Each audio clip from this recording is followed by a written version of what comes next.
हमार माई।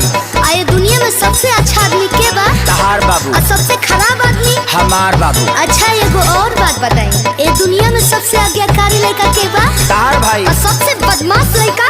हमार भाई। Very good baby, very good.